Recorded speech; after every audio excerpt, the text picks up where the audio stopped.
BRIS mencetak laba bersih 2,2 triliun rupiah di Q1 2026, tumbuh 17% dibanding periode yang sama tahun lalu.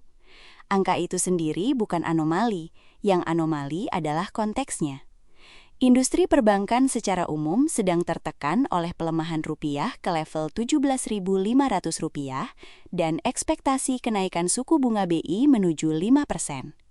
Ketika biaya dana naik, margin bunga bersih perbankan konvensional tergerus dari dua arah sekaligus. BRIS tidak bekerja dengan bunga, struktur bagi hasil syariah merespons kenaikan suku bunga secara berbeda dari bank konvensional, karena repricingnya tidak mengikuti kurva yang sama. Ini bukan keunggulan struktural yang baru ditemukan, tapi pasar sering lupa mempricingnya sampai angka kuartalannya keluar. Yang membuat laba Q1 ini lebih menarik bukan besarannya, melainkan bahwa ia datang justru di kuartal di mana tekanan paling besar dirasakan oleh pesaing. Pertanyaannya bukan apakah BRIS tumbuh, pertanyaannya adalah dari mana sumber pertumbuhan itu, dan apakah sumber itu berkelanjutan atau hanya efek basis. Segmen retail dan produk berbasis syariah disebut sebagai penopang utama laba Q1. Tapi dua data operasional menunjukkan sesuatu yang lebih spesifik dari sekedar retail tumbuh. Nasabah tabungan emas BRIS menembus Rp1 juta dalam waktu sekitar 1 tahun, dan 1,2 juta dari nasabah tabungan haji berusia 21 hingga 40 tahun. Dua angka ini bukan sekedar pencapaian nasabah, keduanya menggambarkan depositor base yang tumbuh dari segmen dengan horizon jangka panjang dan tingkat churn rendah. Nasabah tabungan haji tidak menarik dananya besok, mereka menunggu antrean bertahun-tahun. Sebagai kondisi yang memperkuat argumen ini, pembiayaan Rp198 miliar ke program makan bergizi gratis menambahkan dimensi lain, exposure ke program pemerintah dengan visibilitas pembayaran yang relatif tinggi.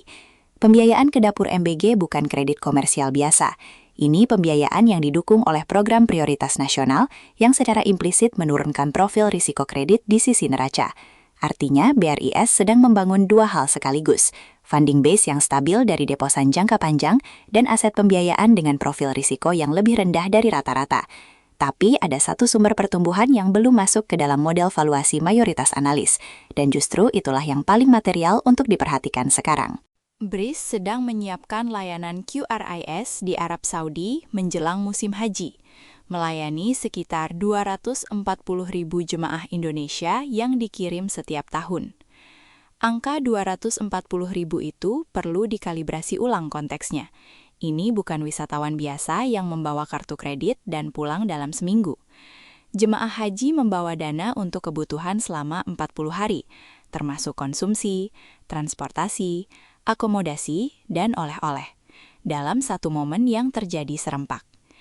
Jika QRIS berfungsi sebagai satu-satunya atau infrastruktur utama transaksi digital mereka di Saudi, volume transaksi yang melewati sistem BRIS dalam satu musim haji bisa signifikan secara fee income, bukan dari bunga, melainkan dari interchange dan layanan.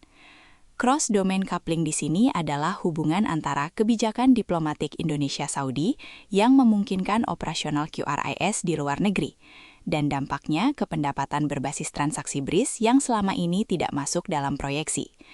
Yang belum di-pricing bukan potensinya secara abstrak.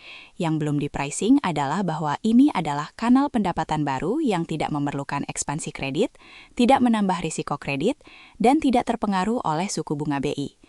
Jika musim haji 2026 menjadi validasi pertama model ini, maka Q3 2026 adalah kuartal di mana pasar akan mulai menghitung ulang. Sementara itu, laba Rp2,2 triliun di Q1 tetap menjadi benchmark pertama yang perlu dijaga. Karena jika pertumbuhan 17% tidak berlanjut ke Q2, argumen tentang struktural keunggulan syariah akan memerlukan revisi. Setiap hari setelah penutupan, kami menerbitkan ringkasan pasar dan analisis isu utama. Berlangganan channel ini.